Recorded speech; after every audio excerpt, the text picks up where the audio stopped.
اور ہم نے عاد کی طرف ان کے بھائی ہود کو بھیجا، انہوں نے کہا کہ میری قوم اللہ ہی کی عبادت کرو، اس کے سوا تمہارا کوئی معبود نہیں، تم شرک کر کے اللہ پر محض بہتان باندھتے ہو۔ میری قوم، میں اس واعظ و نصیحت کا تم سے کچھ صلہ نہیں مانگتا،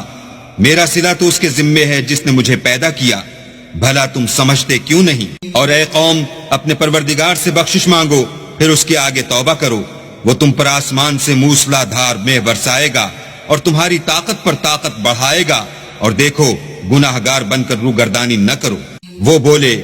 ہود تم ہمارے پاس کوئی دلیل ظاہر نہیں لائے، اور ہم صرف تمہارے کہنے سے نہ اپنے معبودوں کو چھوڑنے والے ہیں اور نہ تم پر ایمان لانے والے ہیں۔ ہم تو یہ سمجھتے ہیں کہ ہمارے کسی معبود نے تمہیں آسے پہنچا کر دیوانہ کر دیا ہے۔ انہوں نے کہا کہ میں اللہ کو گواہ کرتا ہوں اور تم بھی گواہ رہو کہ جن کو تم اللہ کا شریک بناتے ہو میں ان سے بیزار ہوں، یعنی جن کی اللہ کے سوا عبادت کرتے ہو، تو تم سب مل کر میرے بارے میں جو تدبیر کرنی چاہو کر لو اور مجھے مہلت نہ دو۔ میں اللہ پر جو میرا اور تمہارا سب کا پروردگار ہے بھروسہ رکھتا ہوں، زمین پر جو چلنے پھرنے والا ہے وہ اس کو چوٹی سے پکڑے ہوئے ہے، بے شک میرا پروردگار سیدھے رستے پر ہے۔ اگر تم روح گردانی کرو گے تو جو پیغام میرے ہاتھ تمہاری طرف بھیجا گیا ہے وہ میں نے تمہیں پہنچا دیا ہے، اور میرا پروردگار تمہاری جگہ اور لوگوں کو لا بسائے گا، اور تم اللہ کا کچھ بھی نقصان نہیں کر سکتے، میرا پروردگار تو ہر چیز پر نگہبان ہے۔ اور جب ہمارا حکم عذاب آ پہنچا تو ہم نے ہود کو اور جو لوگ ان کے ساتھ ایمان لائے تھے ان کو اپنی مہربانی سے بچا لیا اور انہیں عذاب شدید سے نجات دی۔ یہ وہی عاد ہیں جنہوں نے اللہ کی نشانیوں سے انکار کیا اور اس کے پیغمبروں کی نافرمانی کی اور ہر سرکش و متکبر کا کہا مانا، تو اس دنیا میں بھی لعنت ان کے پیچھے لگی رہی اور قیامت کے دن بھی لگی رہے گی۔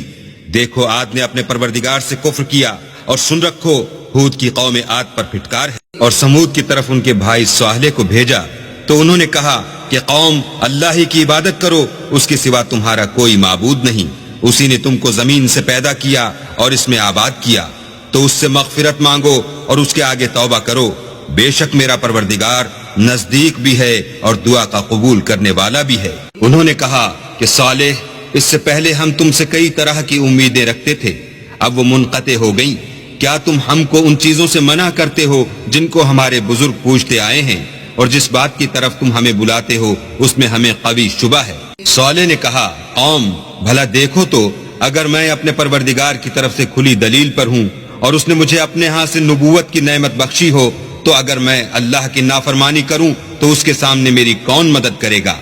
تم تو کفر کی باتوں سے میرا نقصان کرتے ہو۔ اور یہ بھی کہا کہ اے قوم، یہ اللہ کی اونٹنی تمہارے لیے ایک نشانی یعنی معجزہ ہے، تو اس کو چھوڑ دو کہ اللہ کی زمین میں جہاں چاہے چرے، اور اس کو کسی طرح کی تکلیف نہ دینا ورنہ تمہیں جلد عذاب آ پکڑے گا۔ مگر انہوں نے اس کی کونچیں کاٹ ڈالی تو صالح نے کہا کہ اپنے گھروں میں 3 دن اور فائدے اٹھا لو،